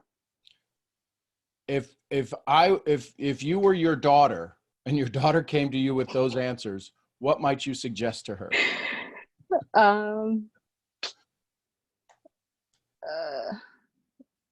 It's tough. I would say, since you haven't seen any results from this trading opportunity that outweigh the opportunity to go into physical therapy, why wouldn't you choose physical therapy? Listen, Mm-hmm. can you quit anything? Mm-hmm. Sure you could. Yeah. So I'm not telling you to quit anything. Mm-hmm. I'm telling you, well, and then so here's what you're going to hear from people who may be tied to your success. And there's the challenge is they want to be tied to your success, but not tied to your failure. Mm. Right. So my question to you is this: if you win, they win, but if you lose, do they lose? Mm-hmm. So Yeah. listen, this is right now what you're having a conversation with is something called addiction to approval. Mm-hmm. And you're addicted to the fact that the people that you get to hang around, the people who are part of this community that you're in your trading, Mm-hmm. they're pretty cool people. Yeah. Yeah. I would ask anybody of the 47, has any of the 47 look like they're on a trajectory towards the income that you want? Yes. Mm-hmm. Cool. And this is in 1 month. Yes. Have any of them made a check with a comma in it? Yes. So what did they do? Worked on enrolling and building. Okay. So, Mm-hmm. but I would ask this question. Your compensation plan, people can get stacked, can't they? Mm-hmm. Do you know? And that would be the question. Oh, okay. Hold on. Do you know the compensation plan? No. Okay. Listen, I love you. I'm I glad love you're you here. too. But you're really not giving me any ammunition to say go for it. Right. That'd Yeah. be like you coming to me and I'm your dad, and you're coming to me going, Dad, I met this boy, I'm gonna marry him. Awesome. Tell me a little bit about him. Well, I don't know much about him. Okay. What does he do? I'm not sure, but I have fun around him. Right. Okay. Oh man. But his friend said that if I marry him, everything will be Mhm. fine. Okay. You're a smart girl. I get it. I love you. Could I ask you a couple of questions? No, not really, because I've made my decision. To do something you don't know anything about, hopefully get a paycheck that nobody else has really gotten, and you're not sure what do you even got to do to do it, and you've gone out on 3 dates. Well, 2 dates. You're supposedly going to have a third date show up here in a little bit, right? Somebody will join you.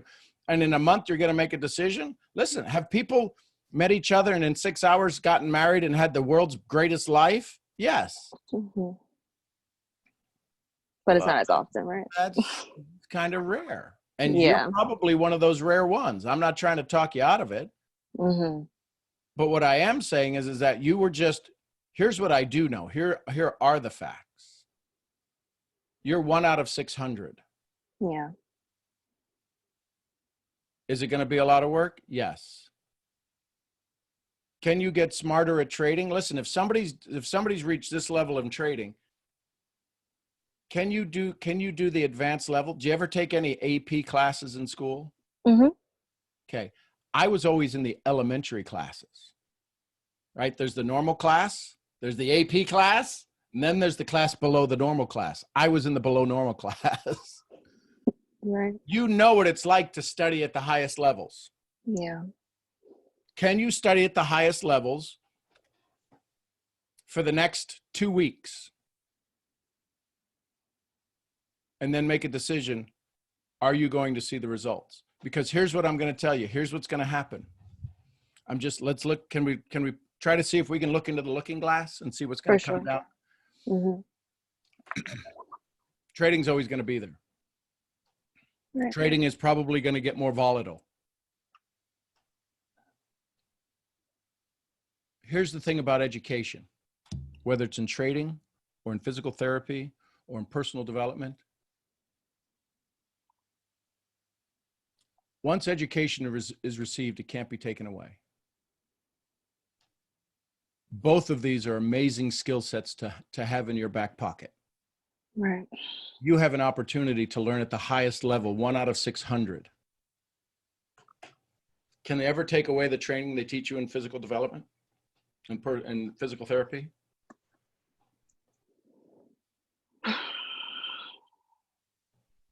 Can it? Mhm. I love you. I'm just asking you some questions. Yeah, I know. It's just like I've been struggling with this for I know a you while, have. and that's I know why. you have, but here's the thing. Yeah. Hmm. How many traders are there? A lot. Thousands. Yeah. How many get in, or how many of those traders could go into this physical therapy class? Probably not many. Hmm. How many physical therapists are there? Thousands. How many of them could learn trading? A lot of them. All of Yeah, them. all of them. Hmm. Not everybody can learn. So you've got to look at what's best serves you. Right. What makes you stand out? What makes you unique? Mm. You have this amazing desire, this amazing gift. Let me ask you this. Here's a fun-loving question that may not be so fun for one of us. Have you ever made decisions in the past that didn't serve you well? Yes. Have you ever made decisions in the past that served you well? Yes. What's the difference of the information that you had between the two of those? Me. So, but what made a good decision good and what made a bad decision bad? Was it the amount of information you had about it? Was it more impulse? I would just ask you to reflect on these. Just reflect on those two. Okay. Because can I tell you my story? Yes, please. 22 years ago, I got involved in the profession. 20 years ago, I went full time. Mm-hmm. My first year in the profession was $80,000 in debt. Wow. I had 7 businesses at the time. I had over 100 employees. And on April Fool's one day, a year after I got involved into the professional side of the business, I wasn't full time. But a year after that, I sold all my businesses on April Fool's. I actually gave them away. But then I had somebody who was smart enough to care about me and said, no, you're going to sell your businesses. But I fell so much in love with this industry that I went full time, cost me 80 grand. And then I had to rewire myself to understand this is a community of volunteers, not employees. Right. So I'm 54 now. Take away 20 years. I was 34. Mm-hmm. I was already running 7 multiple million-dollar businesses in between Puerto Rico and Florida. That's amazing. steakhouses, rock and roll nightclubs, industrial sales. I had wild experience in the business world. I still lost 80 grand my first year. I'm not saying that to scare you. I'm saying this to say, I don't want a scar to show up on you. That will be a worthwhile scar because you will live through this. You will get through this no matter what decision you make. But you're coming to me as somebody to guide you with wisdom, not to guide you on a paycheck. Right. I would encourage you, do your homework. Mm-hmm. Can you make money? Can you trade 18 hours a day? Absolutely. There's somebody who I don't see them on the call, but they make 6 figures a year and all they do is trade. They've never enrolled anybody. Right. There was a gentleman last night who makes 7 figures and all he does is trade out of Atlanta. Grew up in the poor parts of Louisiana, Shreveport,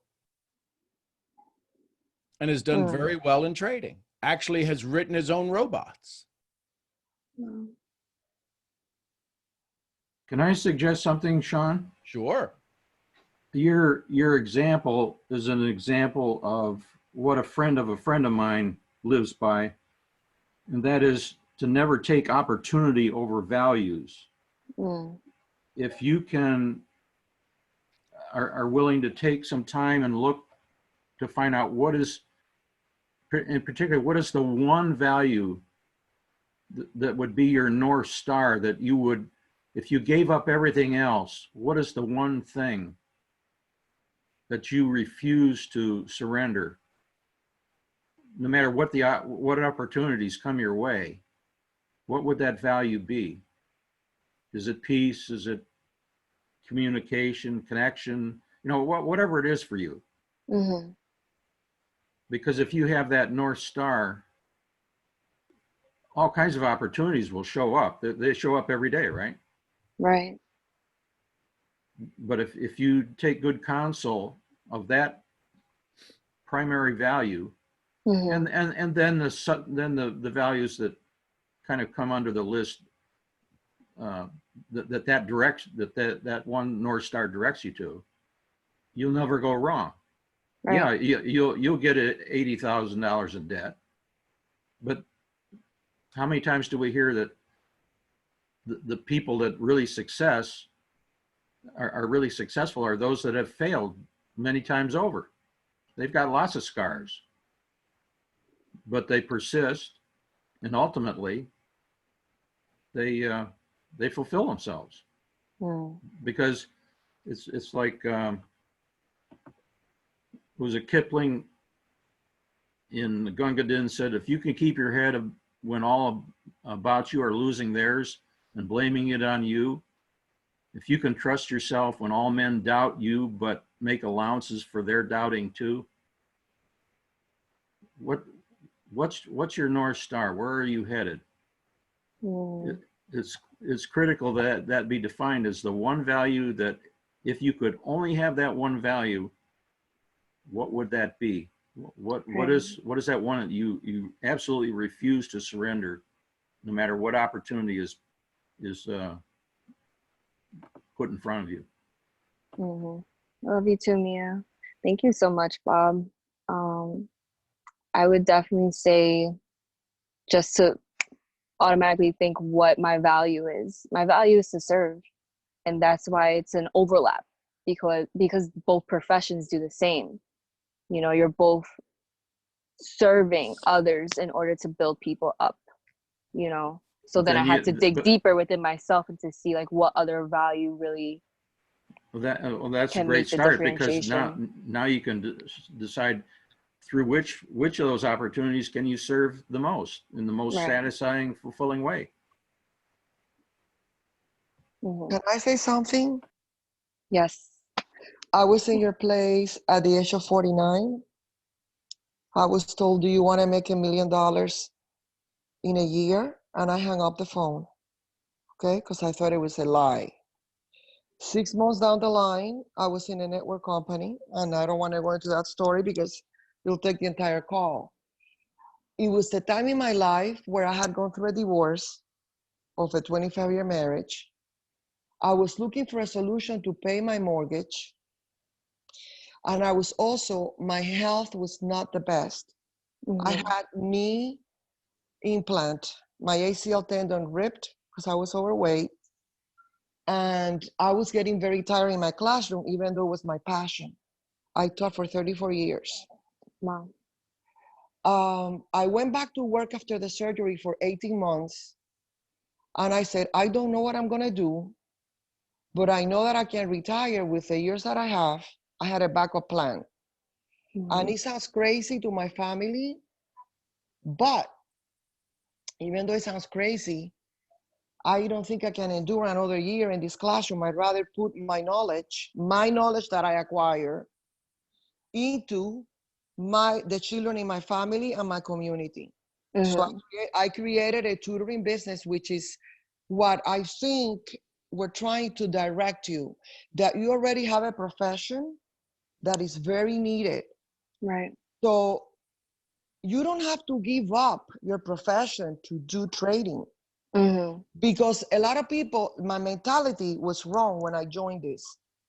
16 years ago, I thought it was a job, and I treated the business like a job, and I didn't really develop myself to attract other people that could help me build. But if you're working your profession, this is my point of view, okay, not yours. I'm just want to tell you what my point of view is. If Thank you're you. doing your physical therapy 8 hours a day, it's the maximum that you do. You're treating patients, you're making their lives better. I was one of your patients at once. I Yeah. appreciate your profession. And then little by little, like you go to church and you meet people say, hey, what's your side gig? And you say, you know what? I wish I could do it full time, but I'm building my life. I'm very young, which is true. The expertise that you're going to get in your career will pay off in your trading.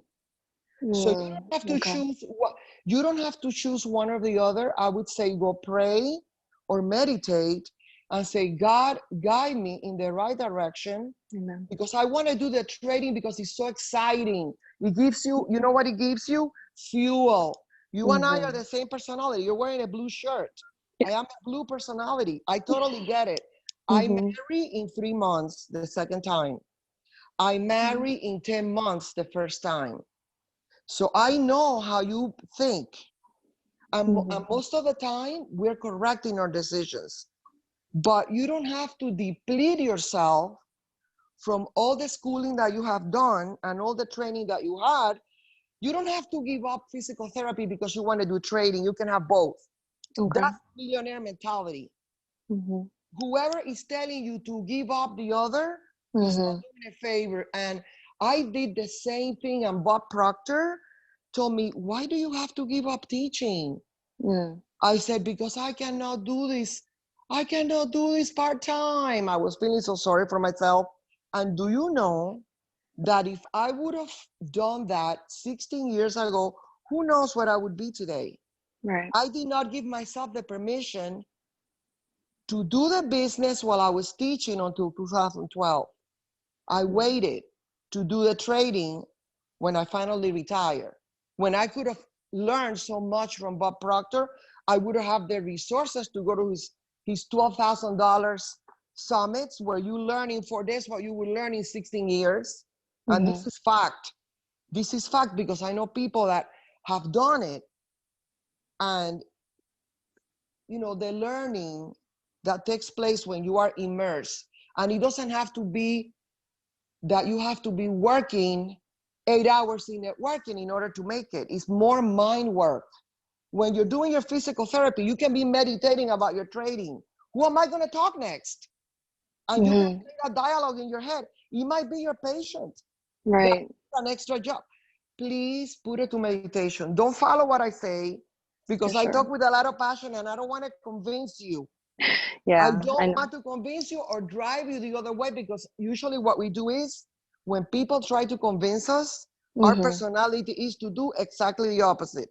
Yeah. So I don't want to convince you. I want to open your mind where you can see more than option A and option B. It's like when you're in opportunity mode, not only the opportunities with the people that you're working with, the world is full of opportunities. Is where we put the focus. And I heard something on the Napoleon Hill book, and I'll end with this. Look close at your surroundings that you're about, something like this, because the opportunity is right there. You don't have to go far to get it. You know what that means? Whatever it means to you. Right. If you have the book, download it. I need to get that. Yeah, for sure. Napoleon Hill, Think and Grow Think and Rich. Grow Rich. You can get the first insert for free if you go to Kindle. Okay. But there's a section in the book, and I don't ask me which section, because I don't remember. but it says, look close at your surroundings, because sometimes you're looking so far to get ahead, and you're looking outside your realm to find the opportunity, and the opportunity is right there in front of your eyes. Right. And whatever that means to you. Okay, I love you. Just take it. Thank you so much, Dalia. I really commend your courage to come forward. You will make it in this world and any world, because you have what it takes. Thank you so much. I love you. I love you too. Hey, Karina, can I ask you a tough question? Yes. The tough question is, who said you're not good enough?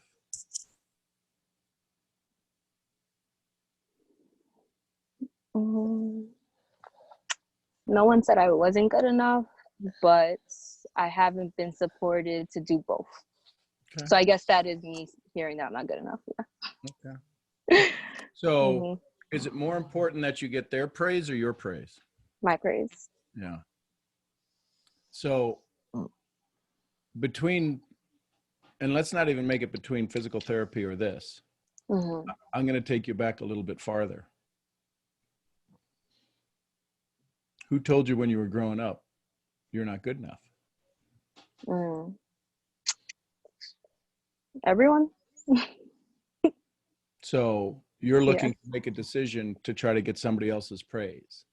Can you hear me right now sitting here? You're good enough showing up right here, right now.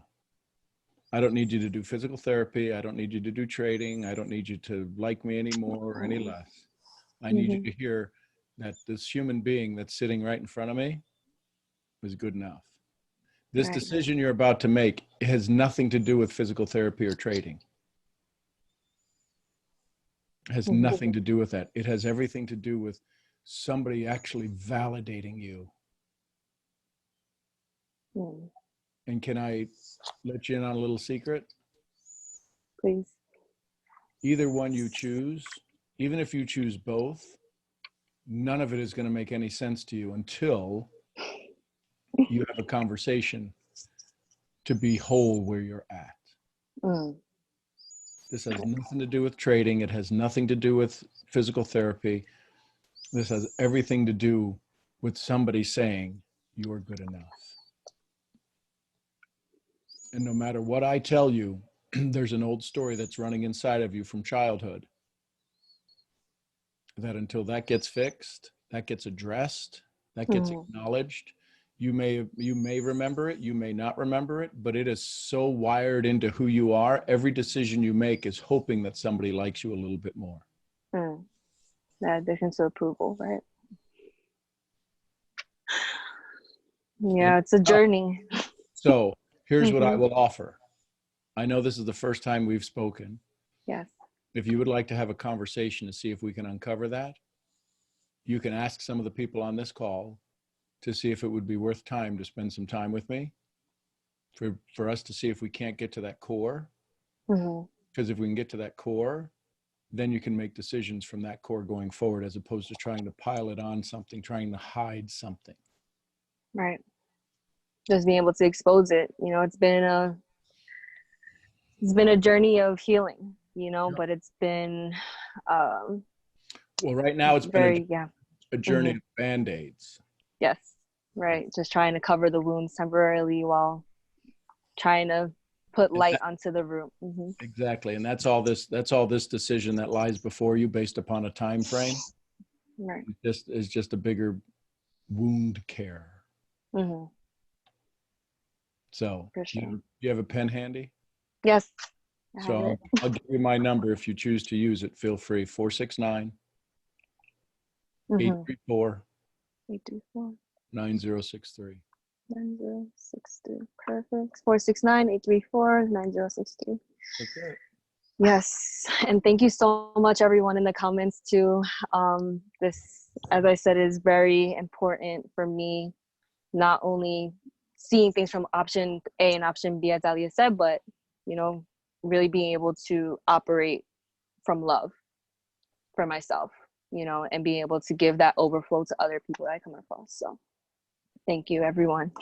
So, have you ever Yeah. seen the leaning? Have you ever heard of the Leaning Tower of Pisa? Yes. Okay. Is the building broken? No. What's causing it to lean? Isn't it over time? The foundation. The foundation, right? You're not broken. Your foundation needs a little shoring up. Mm-hmm.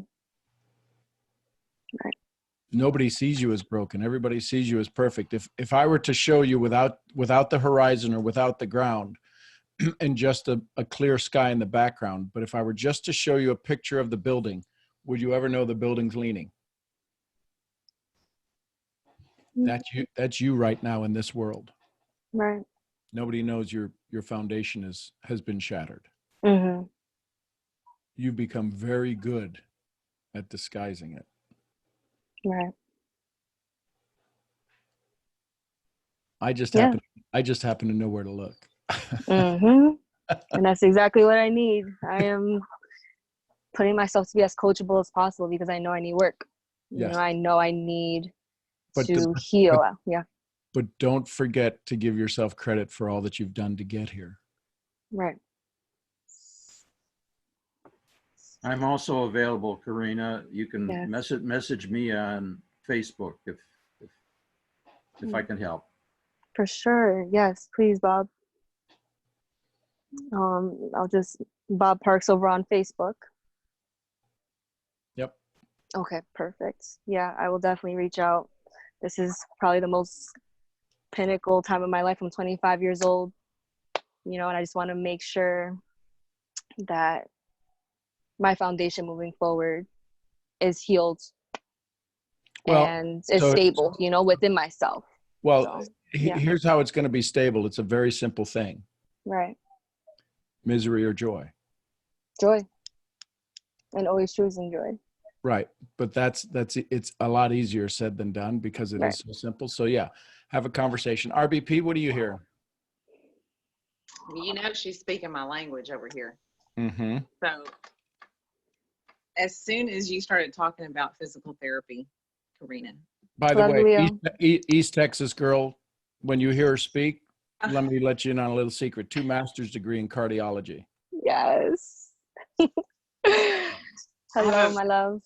Hello, I have a master's of science in clinical exercise physiology. So you speak my language, and then I've specialized in cardiovascular medicine. So when you start speaking medicine and all that good kind of good stuff, my heart instantly went to you. And one of the things I saw was a lot of the times you'll see these people put basketball players or sports players in braces before they need them. Ankle braces, knee braces, all that kind of good stuff.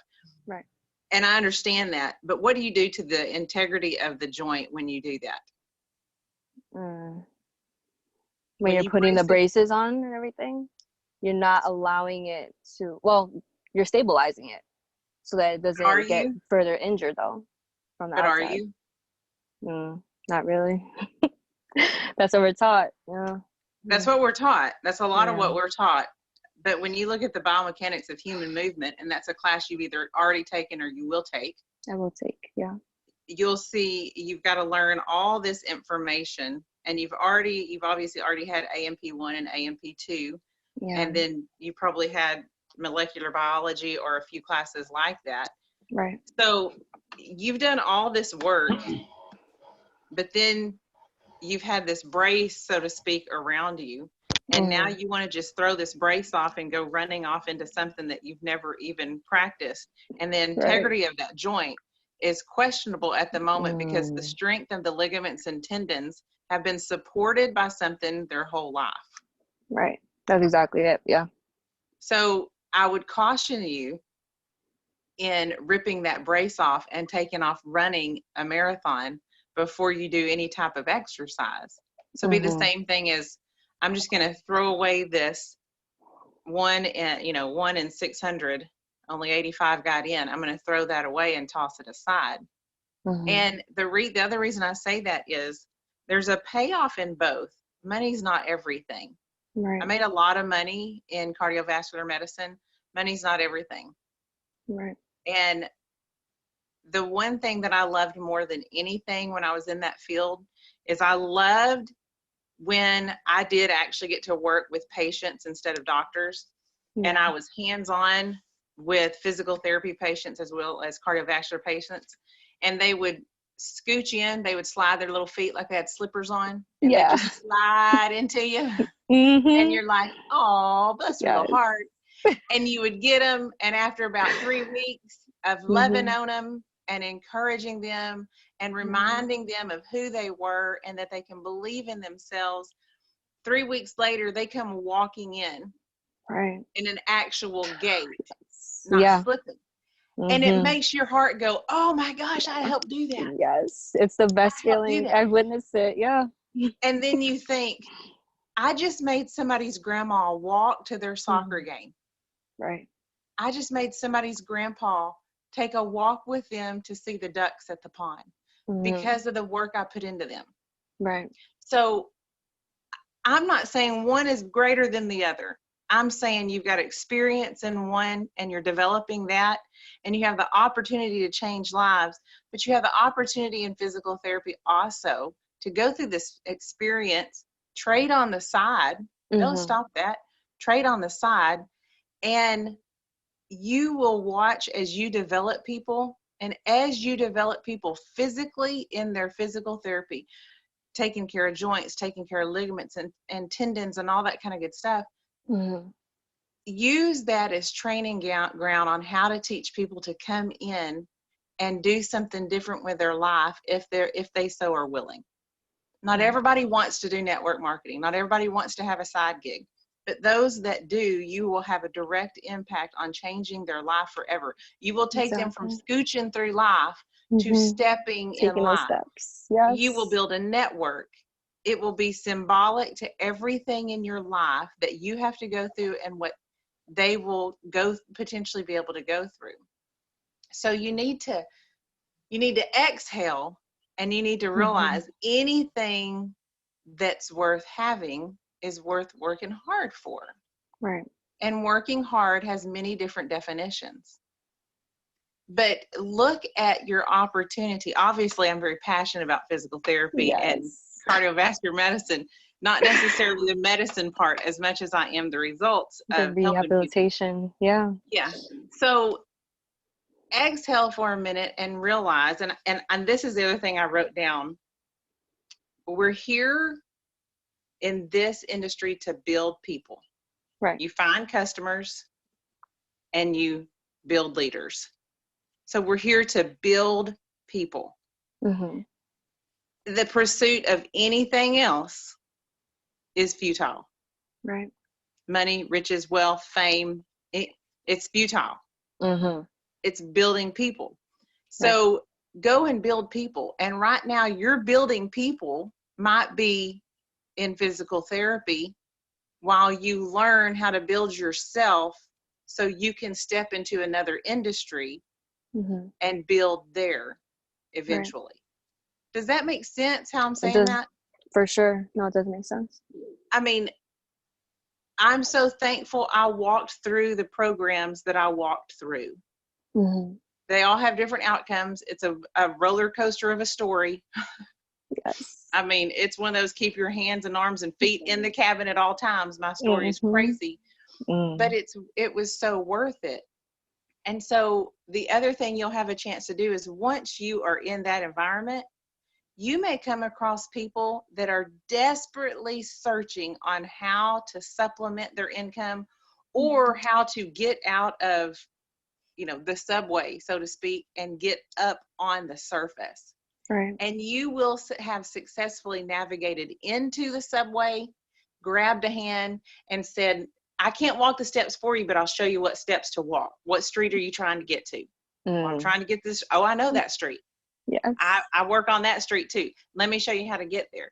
So what you've done at 25 is paved a way for you to go in and out of corporate America and get people out of there that are ready to come out and step into something that's a much more freedom. Right. And you'll have the experience under your belt. You'll have the knowledge under your belt. And then who knows, you get to a point where you're free in your trading. You can start a little side gig of, yeah, I trade 100% of my time, but I tell you what I can do. I can show you how to do some workouts that'll keep you healthy, and you'll be a double whammy. You'll be healthy and wealthy. Mm-hmm.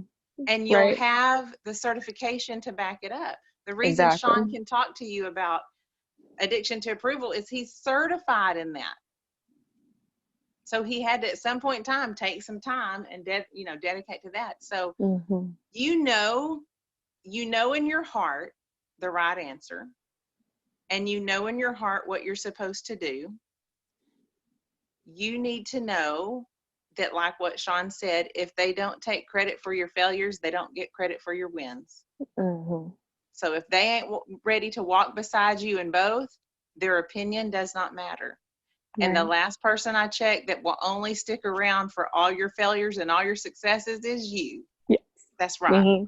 Right. So invest in multiple ways in the knowledge that's inside your head, and let everything you learn go to your heart.